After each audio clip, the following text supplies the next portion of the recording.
Hello, world, and welcome back to the No Chops podcast, where we chop it up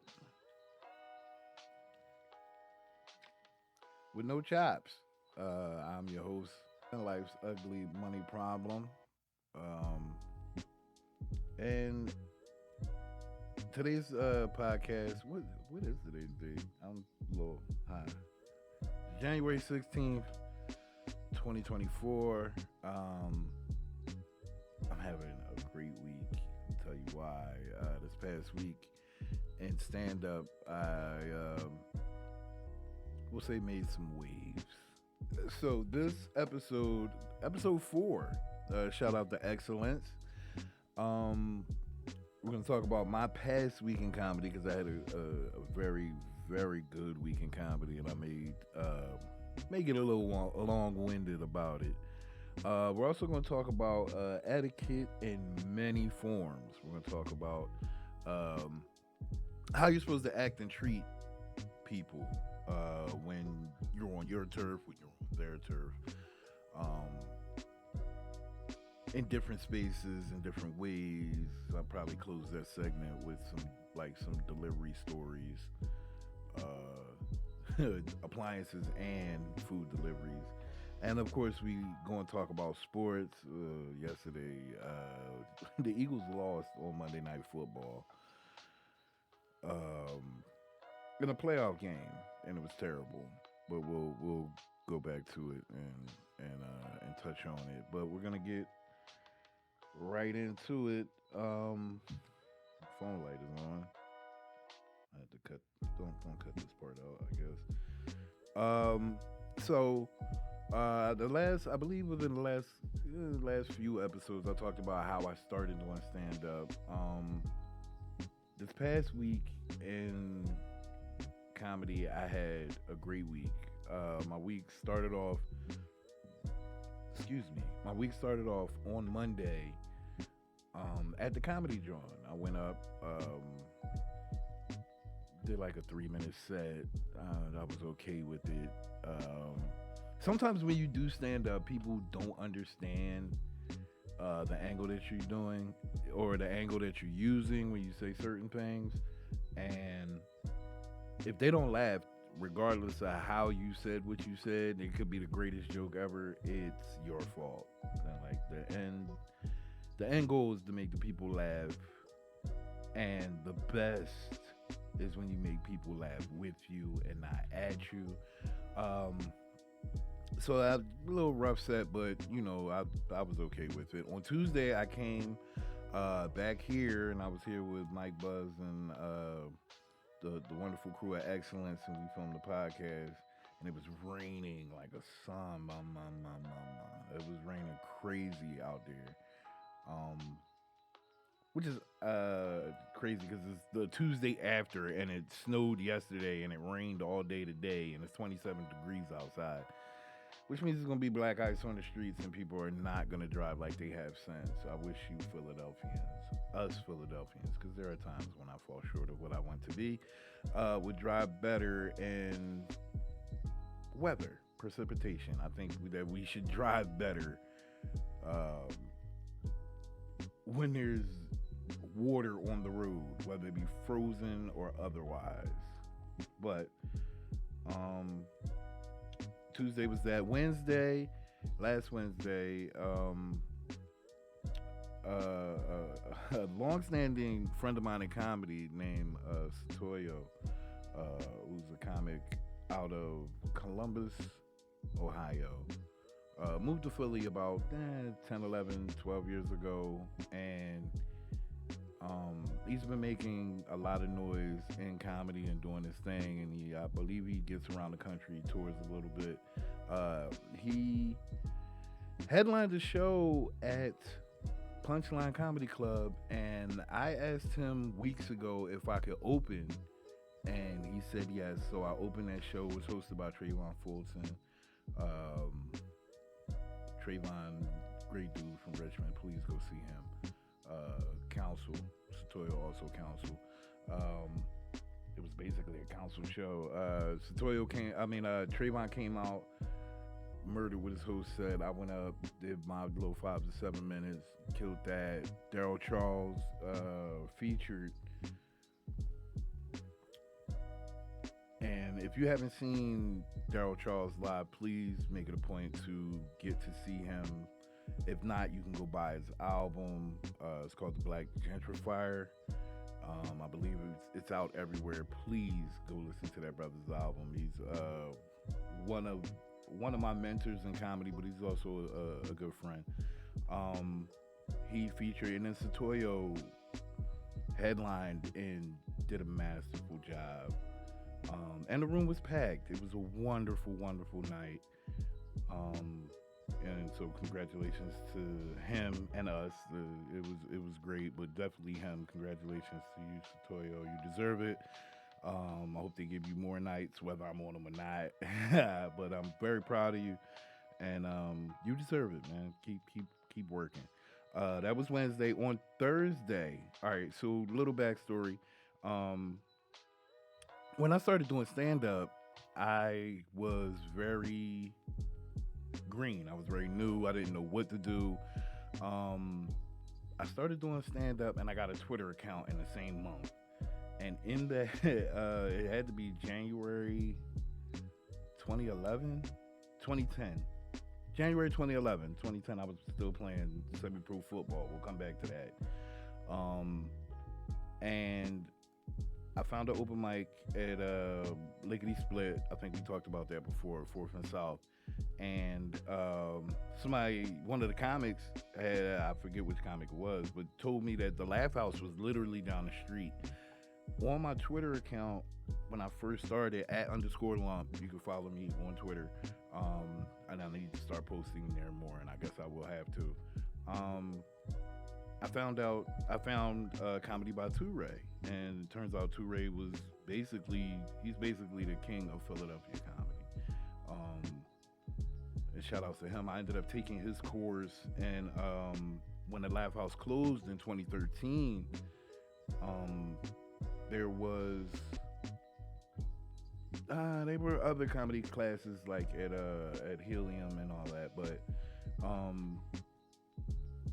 basically there wasn't. At the same time, I was taking that class. Keith from up the block, who has been doing stand-up a little longer than I have, was also around. Keith hosted the last weekend at the Laugh House, the last 3 shows in that building. But years later, I think in either 15 or 2016, along with Baby Cakes Darden, Andrea, who's a sweetheart, they started the Philadelphia Comedy College, and they've graduated over 170 students, and many people are in different places because they decided to, all right, bring your ass in here. Come on, you coming in? The door just opened. So, yeah, bring your ass in. It's a team of excellence. Where was I? Oh, all right. So, they probably make the cut right here. So in 2015, Keep From Up the Block, Andrea Baby Cakes Darden, and Toure Gordon began the Philadelphia Comedy College, and they've graduated over 170 students, I believe, in that time.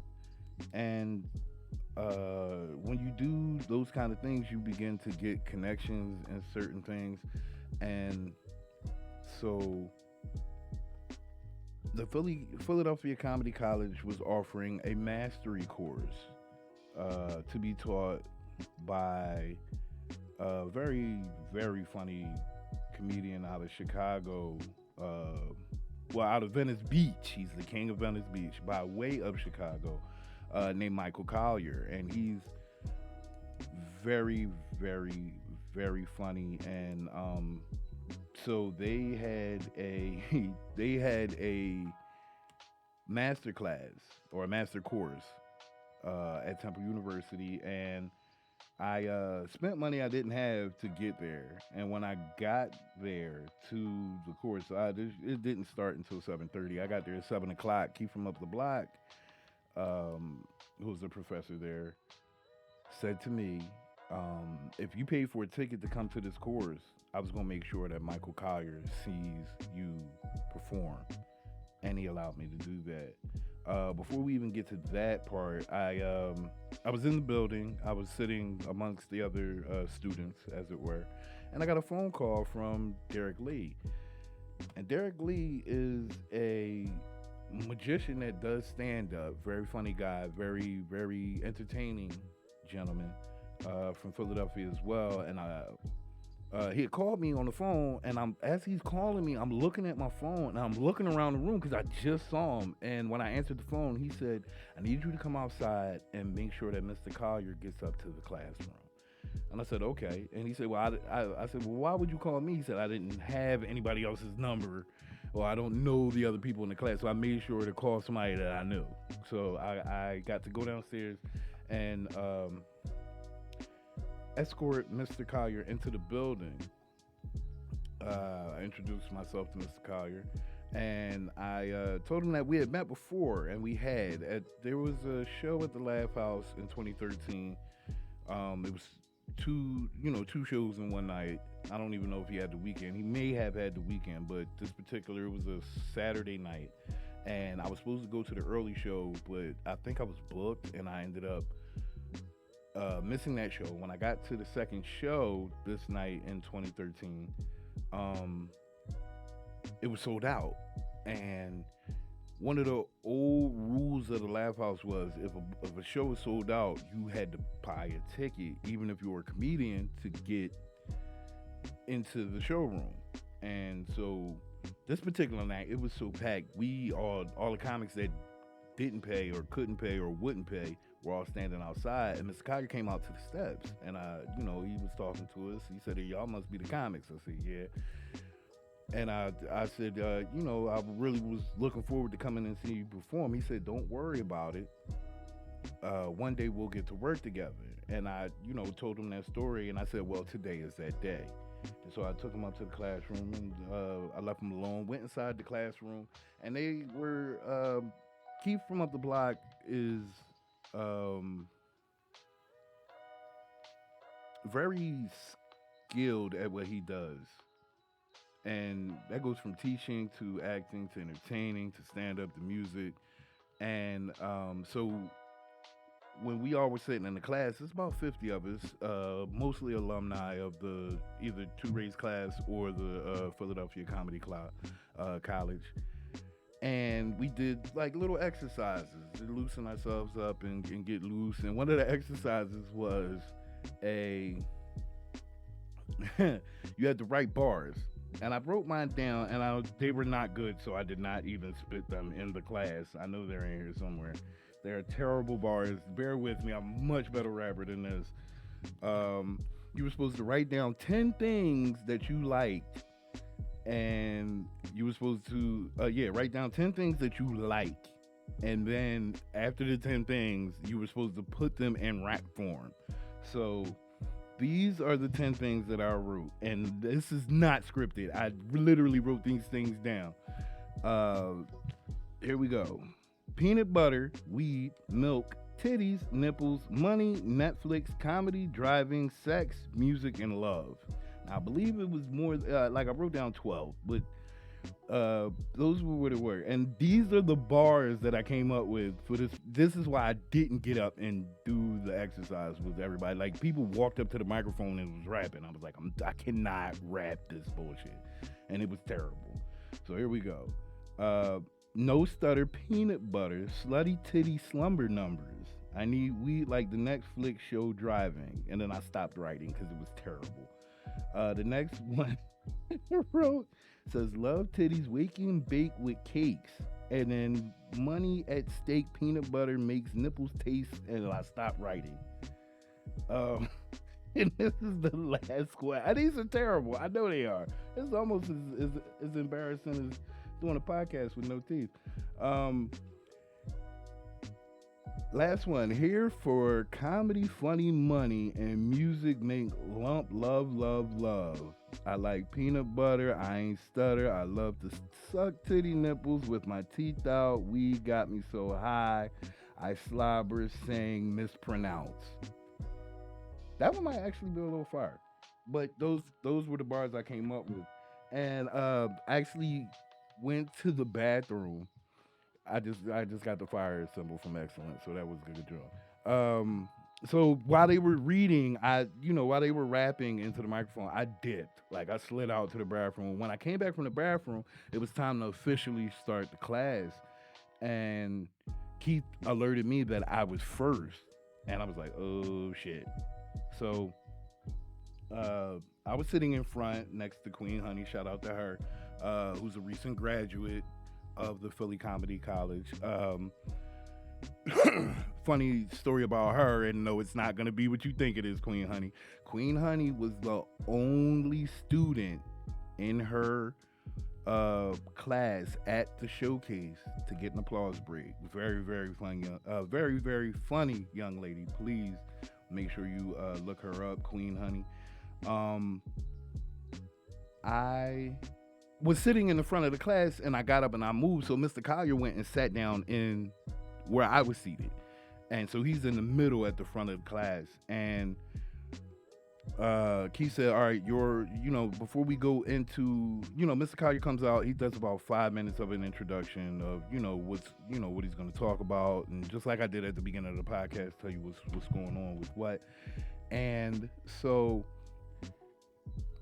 Keith says, "You're first," and it's getting muddled in my head, but basically what happened was Mr. Collier was great, started doing some things, and Keith was like, "No, some people paid extra to perform in front of you today, so we're going to do those first, and then we'll get into the class." And I was the first one to go, and I did 2 minutes 15 seconds of stand up, and it was in front of some people that have seen me before and some that haven't. And I just, if you ever seen me perform, I'm rapid fire.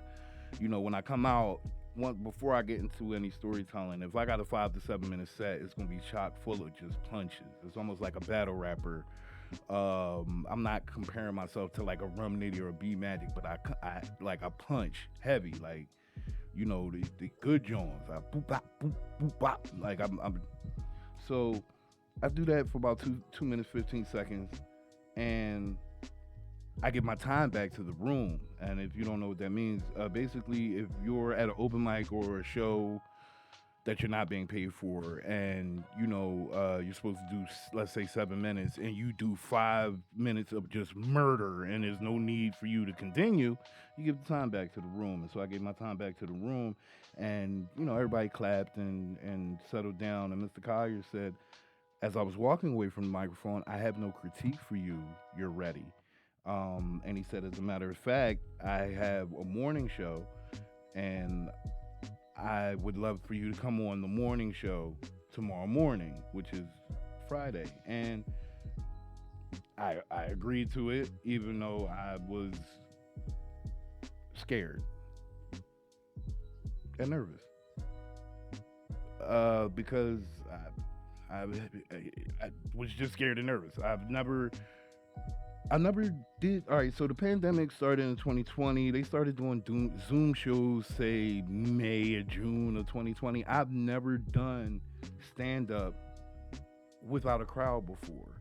And so I had to sit there and do jokes in front of my phone. So the next morning I get up, he calls me on the phone, and he says, our morning show starts at 10. I want you ready and in the lobby, which they have like an online service that they use. I want you ready in the lobby at 9:45. And I was ready. I was in the lobby. I ducked out for a second to do something. I think I was playing chess on my phone or something. But once I got back in, he introduced the college and said a few things and wished somebody well. I think a lady's or a person's grandchild was ill, and he wished them well. And he said some people at the class, somebody at the class gave him a harmonica. I don't know who that was.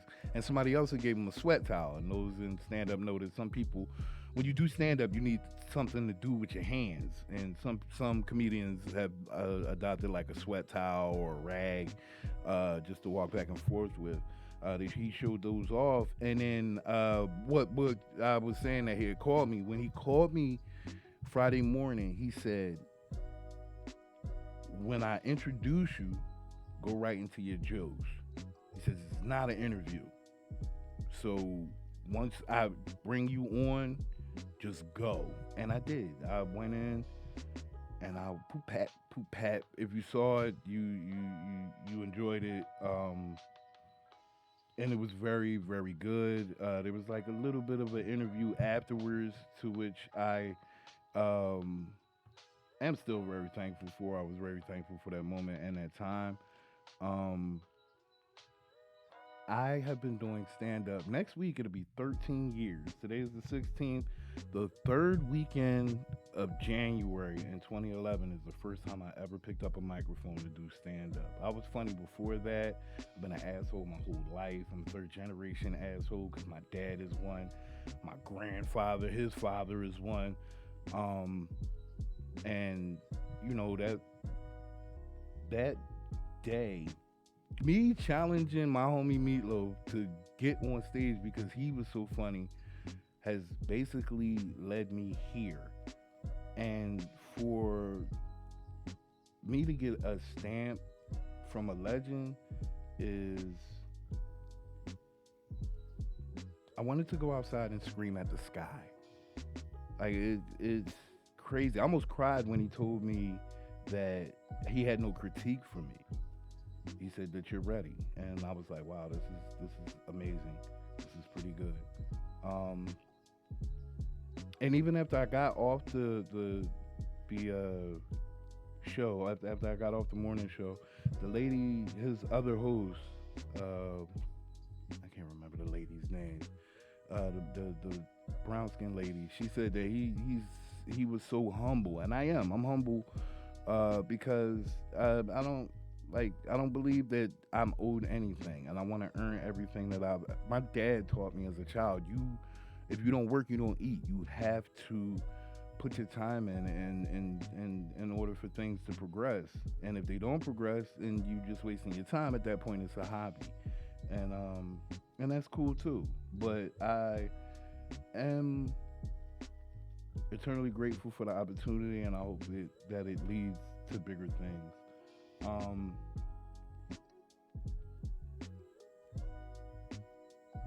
Friday was amazing. Friday, I did so much running around, and I was almost shitting a brick that morning because I knew I had to be on the show, and I was so nervous. And if you seen it, you could just see, like, it was even one joke I told with my finger in the shot. Like, I was so just out of sorts. And like I said, I never did Zoom comedy.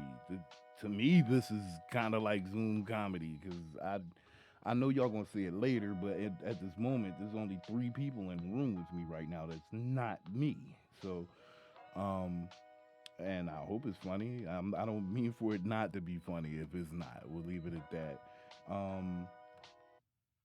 I was so over the moon that day, and then I had some other errands and stuff. I spent a quiet night at home. But I heard that Mr. Collier asked for me on Friday night at both of his shows, which was pretty good.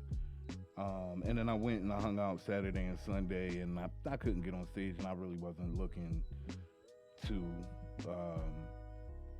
But if he'd offered, I definitely would have took it, because that's a lot of people. And if you're a comedian and don't see a crowd and don't want none, I don't know what to tell you.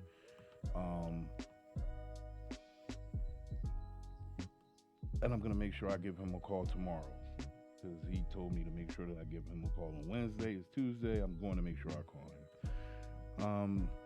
And that is the end of that segment. But that leads me into my next segment, which is etiquette and manners. A lot of you niggas, no, I'm just saying, no. We're gonna have to cut that. That go in the blooper reel. My next segment is etiquette and manners. And etiquette, let's Google it. Etiquette is basically how you act and treat people. I hope that's correct.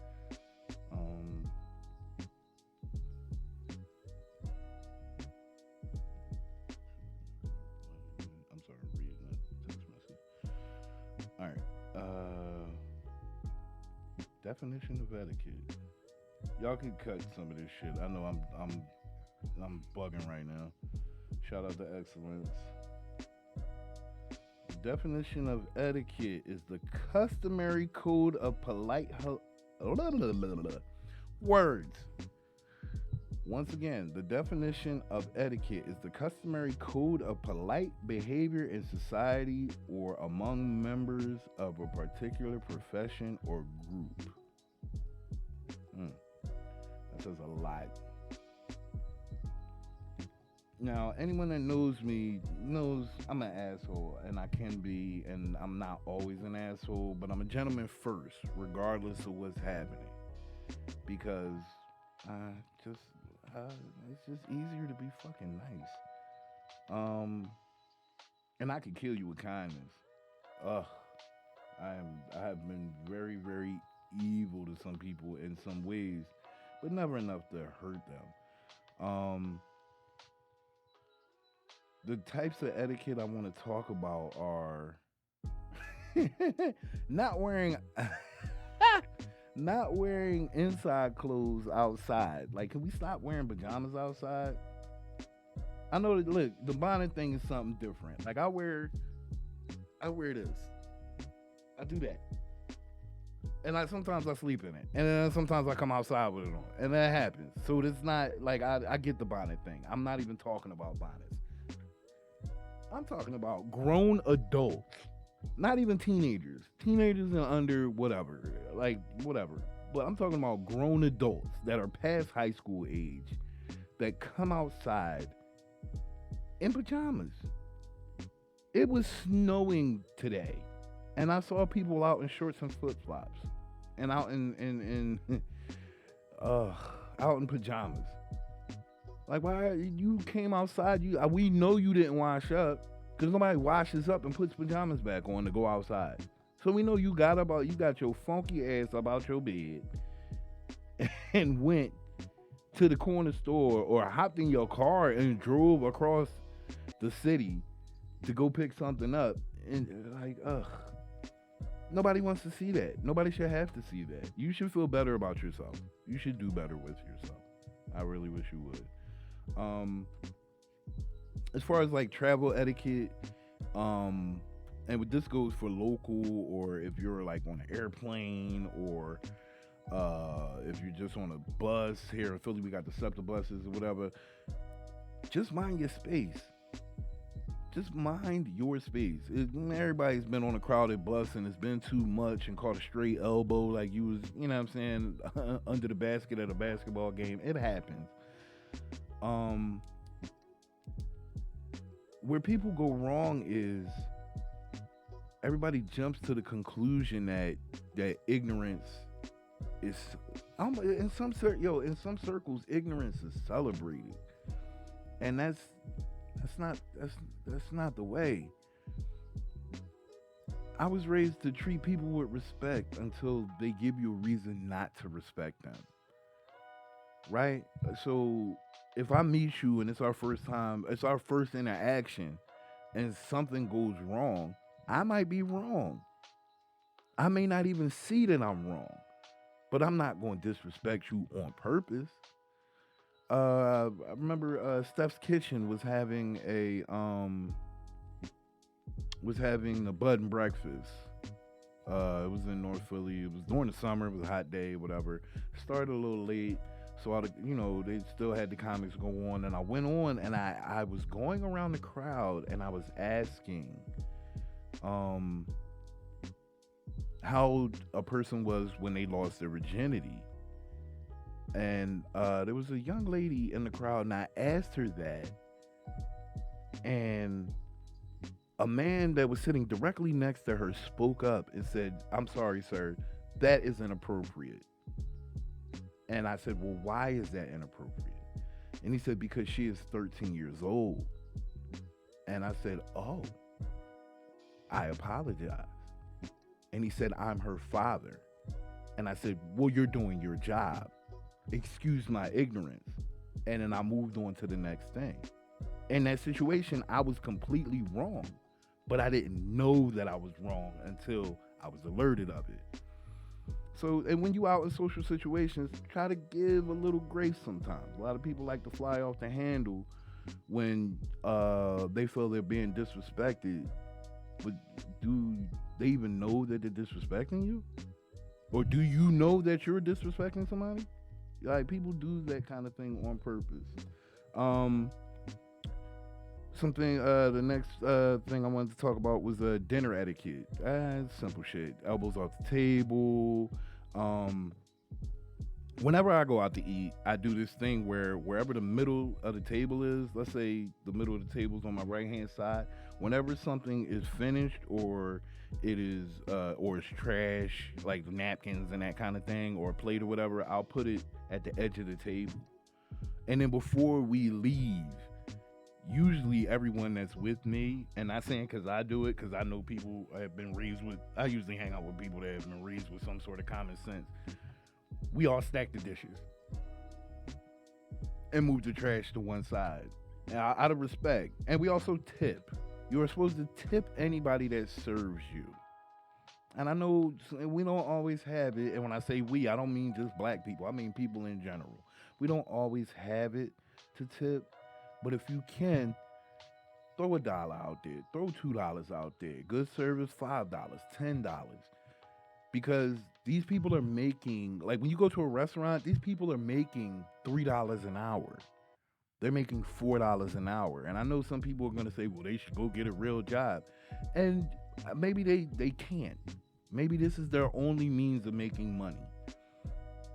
So just I deliver and we'll come back to it. When I delivered appliances, I never expected a tip, but I always wanted them. You know what I mean? Like I didn't expect, my job is to come in, put your stove in place or put your washer in place, dryer, refrigerator in place, take the doors off of it, take it up 2 flights of steps, put it back together. To this day, in my 30 years of doing appliances and, delivery and all that, because I'm 46, I stopped delivering appliances when I was 45 at the tender age of 45. But I started delivering appliances at 15. In my 30 years of delivering appliances, I never demanded a tip. It was some cases where I expected one and got it. It was other times where I expected them, didn't get anything. Was a little upset, may have said some things off to the side or told my partner, because usually when you deliver appliances, you have to have somebody with you because a lot of stuff be heavy. I, would be upset, but, you get over it. But usually, you didn't see me take this refrigerator up 3 flights of steps. You have to have something for me. It'd be nice if you had something for me. I don't expect anything, but I've gotten some nice tips from some nice people along the way. That was about dinner. And the other thing with dinner is, try to wipe your face while you eat. And there's a dinner napkin. A lot of people put the napkin on their lap. I put the dinner napkin inside my shirt because I don't eat with my teeth and I don't want food getting everywhere. Yeah.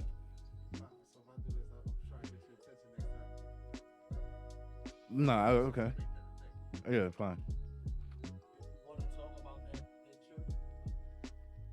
Yeah.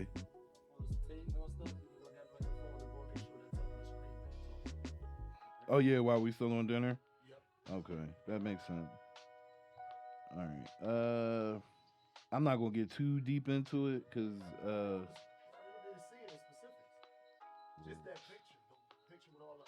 yeah, I got it. I pulled it up.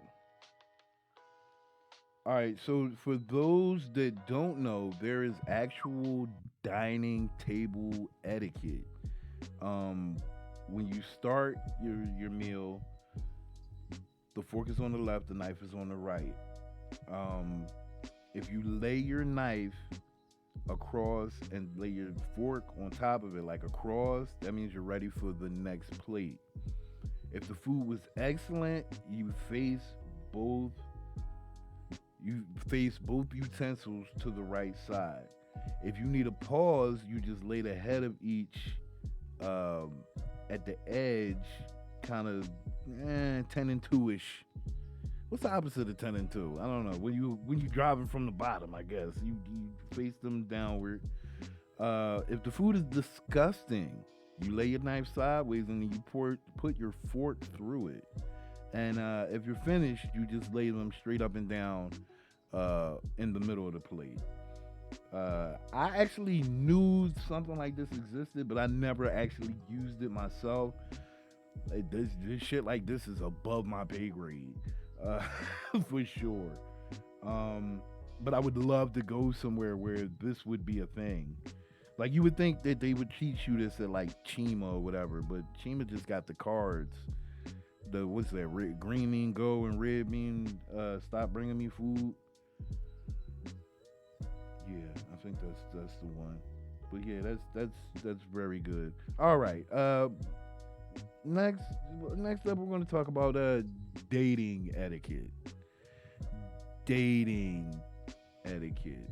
And I'm old school, so some of this I might give you might be still outdated. Um, but I'm from a time where you gave a girl your pager number, or you got her pager number, and then you called pagers. Wow. Yeah, I just dated the shit out myself. Um, if I was single and I met a woman, I would wait maybe 3 or 4 days just to call her.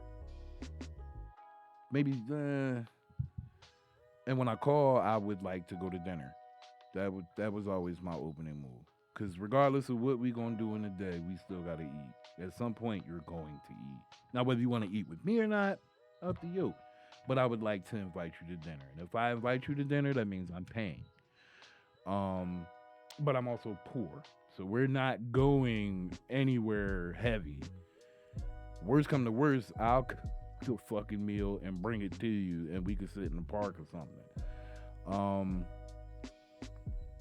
what else?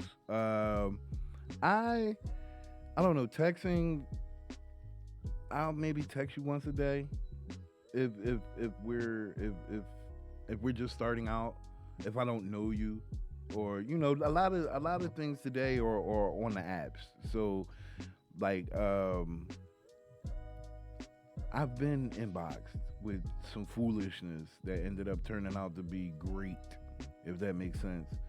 Um, like people tag your inbox all the time, and they want to know what your Cash App is, and I've heard about so many scams that if somebody inboxes me and asks me my Cash App, I'll ask them what my real name is. And if you don't know what my real name is, that means you're not my friend, and not supposed to have my Cash App. So you're not gonna scam me that way. But I say that to say, um, when I inbox or text or when I was single, um, I wouldn't say much because I would rather see you in person and speak in person, and hence the invite to dinner. Um, I don't. I've never. I've never sent a dick pic unabated.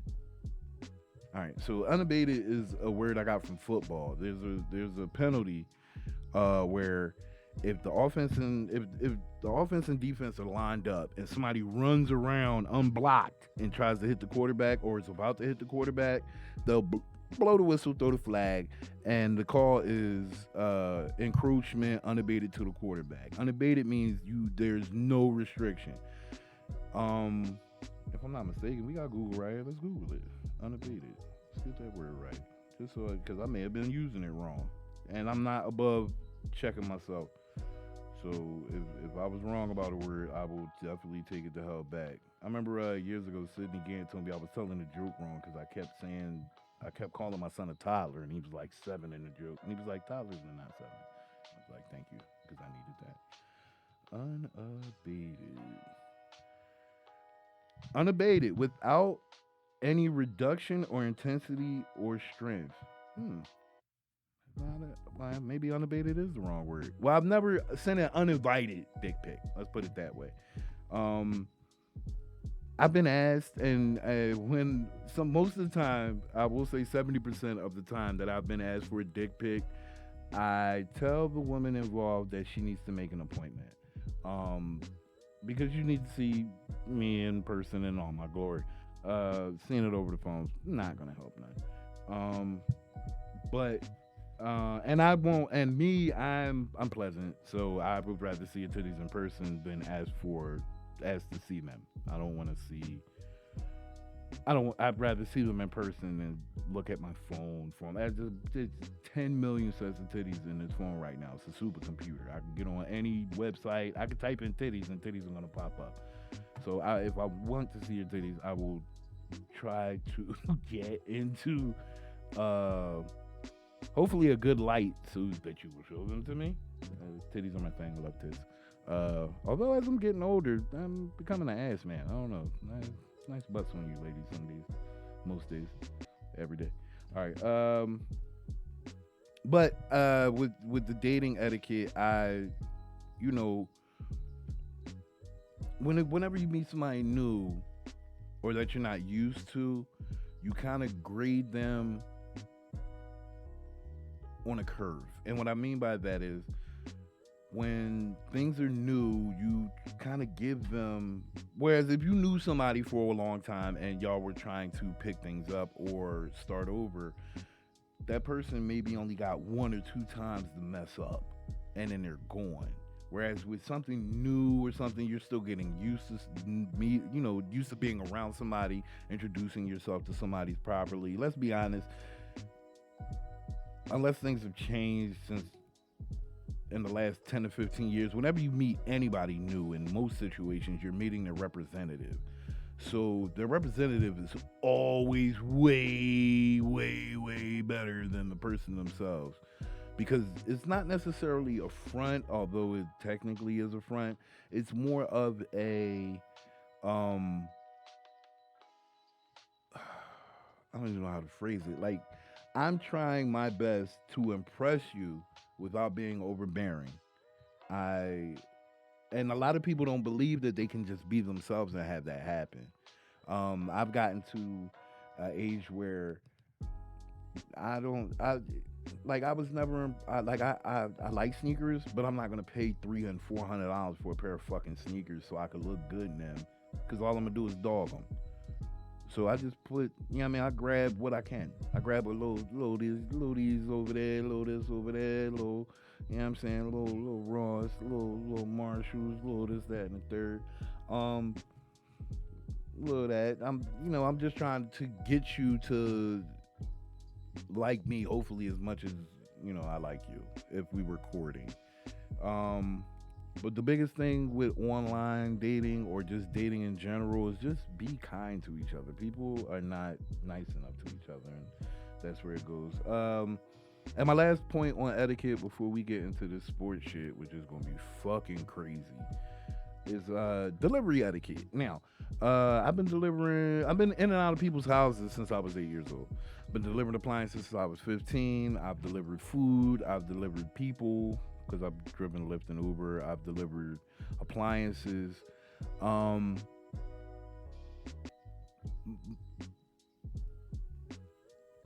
What what's crazy is whenever you're delivering to people, of course, if I'm delivering food, unless the order is heavy, I really don't have to come into your house. But when you're delivering appliances, you have to have a mindset of, this is still your stuff. This is your house. But while I'm here, I'm in charge. And that's always the way that I've ever done it. When I come in your house, you are to stand back or sit down. I haven't had to do it maybe 10 times in my life, but I've sent people to go watch television. Like, yo, go watch TV. You can't stand over me while I do this, or you're too close to the action, or give us a couple minutes, please. When I walk up to the door, I ring the doorbell, bing boom, or I knock, and you come out. I greet myself. Hey, my name is Reggie. I'm here to deliver your appliance. Can you show me where the appliance is? Then we go to wherever the appliance is. I disconnect the old one, usually my partner. Shout out to Sean. Shout out to Derek. Shout out to. And I had so many fucking delivery partners. Like, shout out to Marcus. Shout out to. I don't think I'm gonna be able to name them all. Kyle. Um, Danny, Joe. It's been plenty of them, but hopefully my partner's getting the other appliance together. When we take the old appliance, as we're taking the old appliance out, excuse me, ma'am or sir, now's the time to clean up right here where you want to get things together. Before we bring the new appliance in. Usually they do. Get that out, bring the new appliance in, install it, show them how it works, get them to sign a piece of paper, and I'm out the door. Usually respect breeds respect. There have been some times where I actually canceled the delivery because one time we delivered, and I'll move on from this segment after this story. I was delivering out in Montgomery County, and we were to bring a refrigerator. And when we got to the people's house, Derek was like, "Yo, I'm gonna pull this one off. You can go knock on the door." So I went. I knocked on the door. Nobody ever came to the door. We stood there about 10 minutes. We called the number. I called my dispatch. Shout out to Ant. And the dispatch, like, they couldn't get in contact with the customer. And I knew that the customer wasn't home because there were bags of food in front of the house, like out in the burbs. If you order food and they deliver it to your house, they'll just leave it outside. They'll just leave it out on the porch, for you. And they had done that. And so I was like, well, nobody's here. And we left. A couple days later, like, let's say that was a Tuesday. On a Thursday, we come back and we're delivering. Same situation. Derek's like, yo, go ahead. And so I knock on the door, and the guy comes to the door and says, are you here with the fucking refrigerator? And I said, yes. My name is Reggie. I'm from the company. And he says, yeah, bring the fucking refrigerator in here. And I said, excuse me, sir? I said, I did introduce myself. My name is Reggie, and you are? And he says, you don't need to know my fucking name. I said, oh, I'm sorry. Excuse me? I don't need to know your name? Yeah, you got me in trouble the other day because I said, sir, nobody answered the phone or the door. Well, you need to get in here and do your fucking job. Hey, yo, wrap it up, dog. Yo, we done. Go ahead, put that back. Nobody talks to me that way. Especially not when you expect me to give you a service. No. I'm going to tell one more story. And this really happened. I was delivering for Gerhardt's. It was like my first year there. And this particular day, my partner had called out. And so it was me, this young fella. I can't remember his name. Cool young boy. He used to have a clothing line. If I had the money to support, I would have. But so we go to deliver the appliance. And I called the lady on the phone. I say, hi, I'm Reggie. And I got your washing machine, and I'm about to be right at your front door. She says, okay. And she says, I'm going to come to the door. And I hang up the phone, and I go to the door. She opens the door, takes one look at me up and down, and slams the door back in my face. So I stood there for about 10 seconds. And I said, is everything okay? And she said, well, my husband said for me not to let you in till he got home. Fuck that, I'm out. I turned around, I started walking back to the truck. And as I getting in the truck, she says, no, you can't leave. I said, well, you won't let me in the house. You have to wait for my husband. And as I'm getting in the truck, a car pulls up behind the truck. And now I'm pulling off because I'm leaving. The husband is in the car behind me, and my dispatch is on the phone with me, and they are begging and pleading for me to take this appliance to these people's house. And I said, well, the lady just slammed the fucking door in my fucking face. Yeah, Lump, because they call me Lump at work. Yeah, Lump, I understand that, but it's more of a misunderstanding. There's no misunderstanding. She heard my name on the phone. She opened the door, took one look at me, and slammed the door in my face. I told my partner that. He said, "Well, I'm not delivering it either." I said, "Yo, it's going back." Finally, Ant's like, "Yo, if you do it, like I mean, I'll give you some extra hours, da da da da da." And I'm like, "Nah." Eventually, I break down. I take it back. I take it back to the house. I make a U-turn and I go back and I park. And the husband is handling me with. First of all, these people look like what was the white dude in Jaws? What was his name? The lead boy, Richard Dreyfuss. Yeah, he looked like Richard Dreyfuss and Lily Tomlin on fucking meth. These motherfuckers were fucking crazy. They look like fucking like idiots. They remind me of Frank Gallagher and his wife from fucking Shameless. If you ever seen Shameless, I'm not that far in, but I like the show. But these are the type of people that they are, and like I'm being as nice as I can. But when you open the door and look at me and slam the door in my face and tell me I can't come in until your husband comes home, but you just talked to me 10 seconds ago and everything was cool, that means you looked at me and didn't like what you saw. Um, I ended up delivering it. My partner that day would not come in the house, so I had to deliver a washer by myself. Luckily, it was just on the back porch. I had to pull it up the back porch into the back door. I didn't damage anything. Everything it went easy, but I had to do it by my fucking self. And they ended up tipping me $50. So shout out to Richard Dreyfuss and Lily Tomlin on meth. And that's the end of our. So to close the segment, etiquette is having respect for yourself, having being not subdued, being nice, being polite. That's all etiquette really is. It's not necessarily in today's meaning. It's not really just dressing a certain way or acting a certain way, but it's more like being a certain way. Just have some fucking class, tact, and be respectful to each other. You know what I mean? I don't know that sounds like the end of the Jerry Springer show, but fuck it. Listen. Moving on, we're going to sports right now. What's the score in that Sixers game? They playing the Denver Nuggets. It's tied up at 65 apiece. Yeah, it's the second quarter. Once again, Joel Embiid is having a. I wasn't even supposed to go with the Sixers first, but we might as well because we're talking about them. Last week, Tobias Harris had 37 in the game by himself. Not by himself, where Embiid didn't play. Him and Maxey were cooking. They both had 30, but Tobias just was, give me the ball, get the fuck out the way. And I like to see that out of him. And that might be the reason why they don't trade for another star, because they have a star that they haven't been using, in my opinion. You get max money, you should be averaging 25 to 30 every night anyway. And I'm not putting that on Tobias because this is the first time, and I think I said it before, this is the first time in the time that he's been to the Sixers where he's been the second or third option here.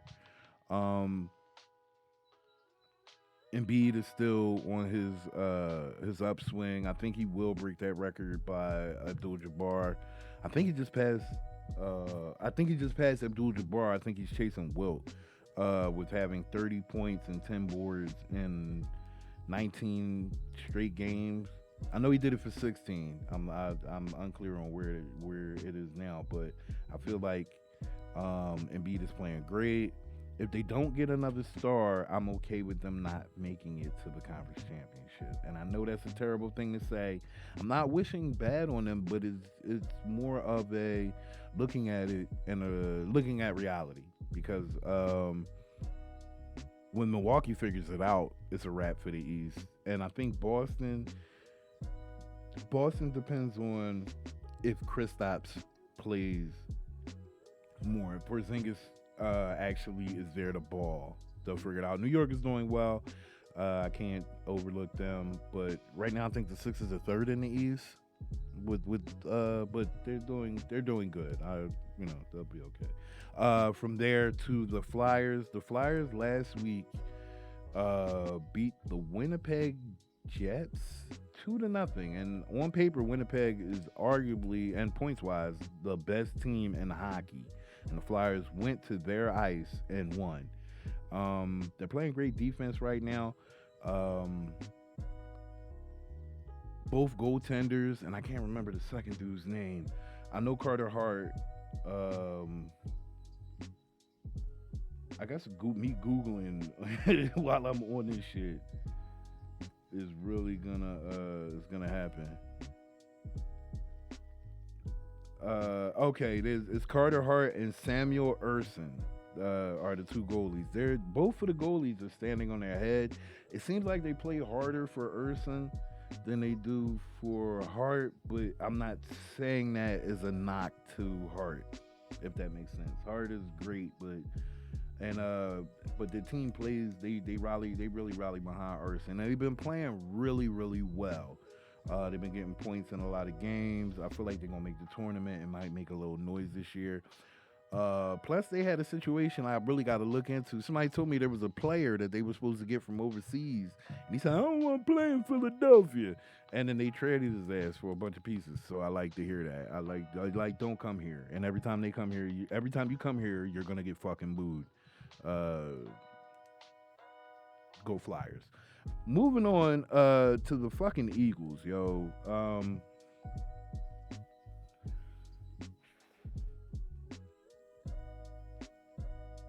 What can I say? What do you say to a car accident that you know is going to happen, but you can't stop it? What do you say to that? Because it's all right. So I'm a Philadelphia Eagles fan, and any Eagles fan knows that basically what they did. We'll go back maybe 6 or 7, 8 to 10 years ago. Let's go back 10 years ago. When Chip Kelly was here as the Philadelphia Eagles coach, they took Howie Roseman's power and they shoved him in like a back office some fucking where, and he wasn't allowed to do anything. And Chip Kelly toured the Eagles team. The Eagles were primed not to win a Super Bowl, but at least have a nice, healthy playoff run. When they had Deshaun Jackson, Macklin, Mike Vick, Chip Kelly, within a season and a half, got rid of all of those players, and the Eagles fired him, rightfully so, and they gave the power back to Howie Roseman. And what Howie did was he went out, he made the draft moves to get Carson Wentz, and he maybe not in this order, but he got Carson Wentz, and he got Doug Peterson, and Doug Peterson eventually won us a Super Bowl. Doug was fired either the next season or the season after winning the Super Bowl. Either one season or 2 seasons after winning the Super Bowl, because he lost a game on purpose to Washington. The Eagles weren't going to make the playoffs, and if we'd have won that game, Dallas would have made the playoffs or something along those lines. But basically, fucking Doug Peterson got fired for losing a game on purpose, which is egregious. And if I'm the owner, I don't want nobody losing on purpose unless we're tanking on purpose, and you're not even supposed to. That's not supposed to leave. If I'm the owner, that's not supposed to leave my office. So I understand. I don't like that they got rid of Doug. Doug should have still be here. Doug should have retired the coach of the Eagles. But they brought in Nick Sirianni, and I don't like unknowns, right? If you're a sports fan and you know something very well, like, all right, so last year when the Sixers lost, the Sixers fired Doc Rivers. I believe that to be unfair. But Doc had been here for 3 years and the team couldn't get out of the second round. I understand. It's not my team. It's not my money. I'm just a fan. But I wish they would have gave Doc one more year. That being said, they hired Nick Nurse. Now, I don't know Nick Nurse very well, other than I believe he's a disciple of Popovich, like out of San Antonio. I believe that. I'm not sure. But I know one thing. I know his team beat mine to win a championship. I know the Toronto Raptors won a championship, and Nick Nurse was the coach. And he was recently fired, and the Sixers picked him up. Now, I know him, right? I at least know, I know who he is. Nick Nurse. Okay, cool. All right, cool. And he's running the team differently. They're doing a little better. I got it. You know what I'm saying? I can't speak for what the future holds, but so be it. Right? But I was okay with them I was not okay with them firing Doc, but I was okay with them picking up Nick Nurse. The Eagles fired Doug Peterson and they brought in Nick Sirianni. Never heard of Bull. Don't know what Bull does. What was he? Who was he? And we could probably do a deep dive and look into that, but I just let it go. Right? His first season, if I'm not mistaken, they go to the playoffs and they lose to Tampa Bay. And the Buccaneers go and win the Super Bowl, if I'm not mistaken. Then the year after that, the Eagles, which was last year, the Eagles go to the Super Bowl and they lose on the last second field goal. They lost on the last possession of the game, right? They did everything but win the Super Bowl. And as a fan, it hurts, it stings, but we went to the Super Bowl and we lost, right? This year, the Eagles started 10-1. Maybe 2 of those 10 wins when they were 10-1 were they dominant in. They lost to the Jets, who had lost their quarterback in like quarter one of the first week. Aaron Rodgers got hurt. We ended up losing to whoever their backup is. Props to them. Go Jets, right?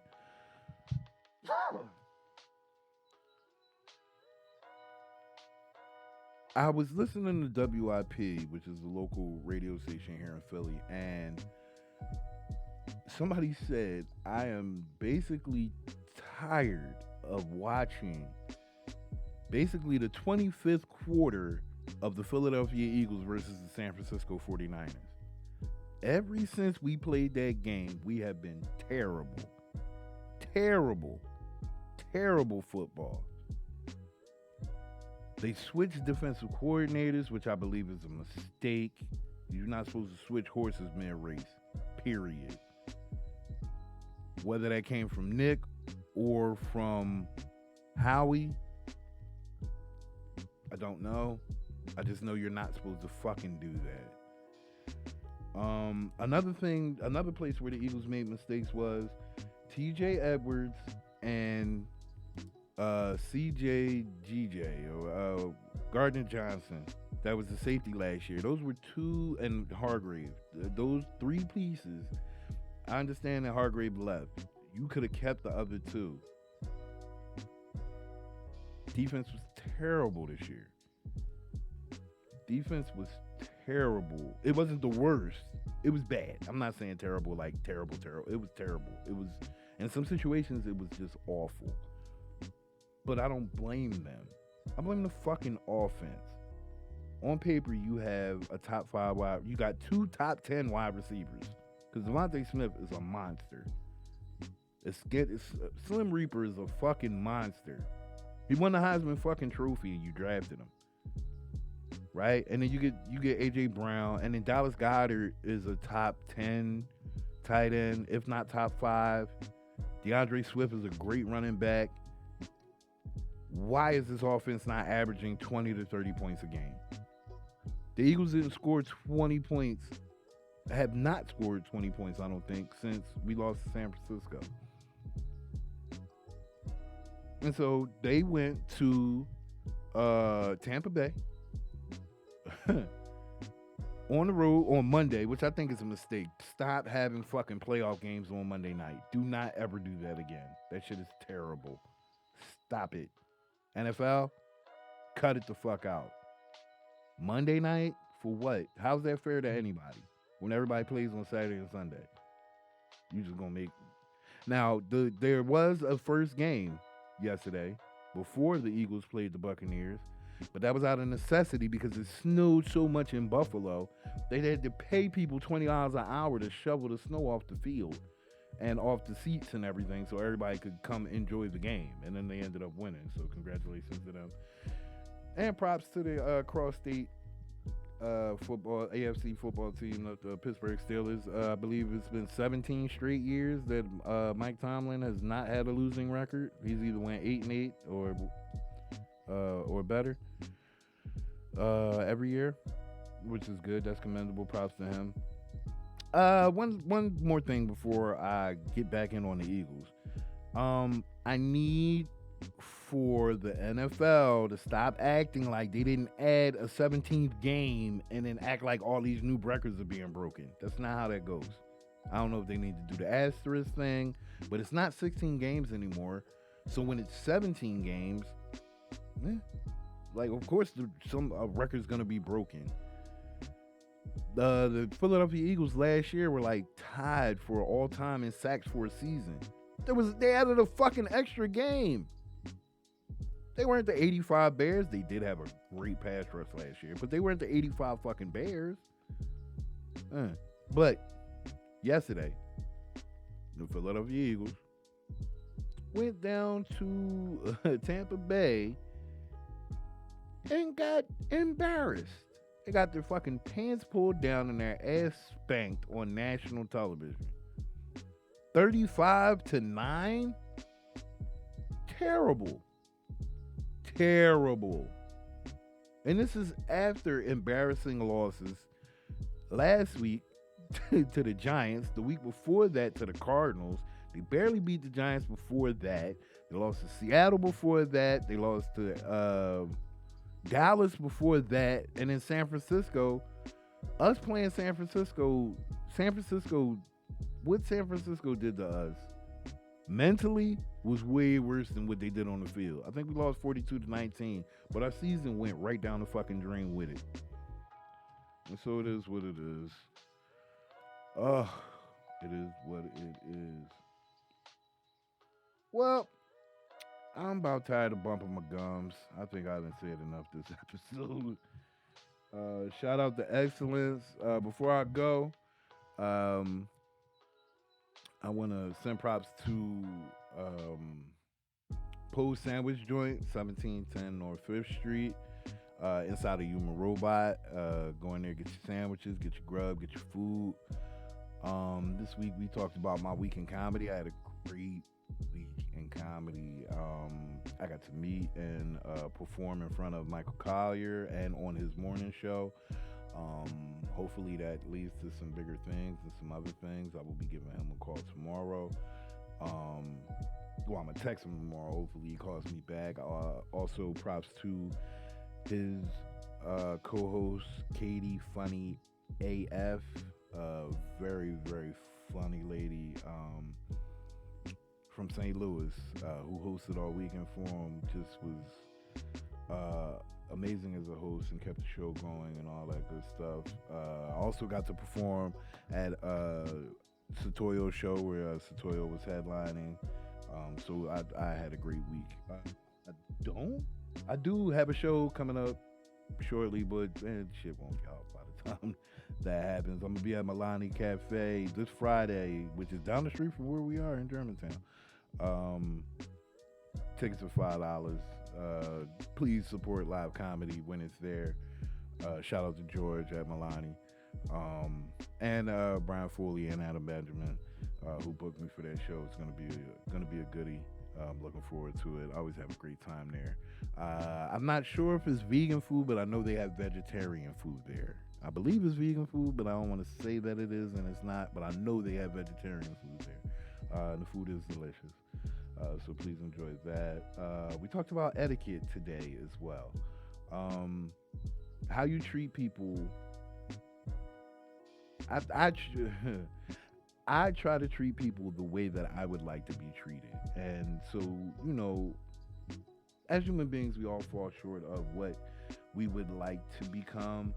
But most of my days are spent not being in the fucking way.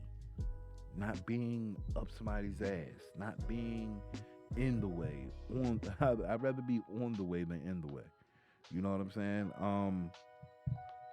Try to treat people with respect. And I know in some situations it's very, very hard to. Just be respectful of people. You know what I'm saying? Like it's not that hard to be nice. Even when you don't want to. Even when people don't deserve it sometimes. Just be nice. It'll get you out of so many situations. And it will get you in doors that were previously closed. Because I've had episodes in my life where I was trying to do certain things, and because of my attitude, my demeanor, and how I acted, I couldn't get them until the time was right, and I reset myself and talked properly. And you know what I'm saying? I'm not saying you can't use slang, but it's a time and place for everything. I'm not going to tell you to pull your pants up, because you should have been doing that already. If you're a grown adult man or woman, there's no reason why you should be outside and people see your underclothes. You know what I mean? Like, for what reason? Wear a belt, tie your sneakers, wear clean socks and underwear and undershirts, shower once a day. That all comes with etiquette as well. Part of etiquette is health. You know what I'm saying? Don't be a grown man out walking around here smelling like shit because you think it's gay to wipe your own ass and wash it. Like, there's no reason for that. They got too much soaps and wipes and all kinds of crazy shit for you to put on and smell good and be presentable. Because how you present yourself is how people remember you. Huh? Right? I'm tired of bumping my guns. It's a wrap. My name is Lump. This has been the No Chops Podcast, episode 4 in the books. Love, peace, hair grease. I'm out.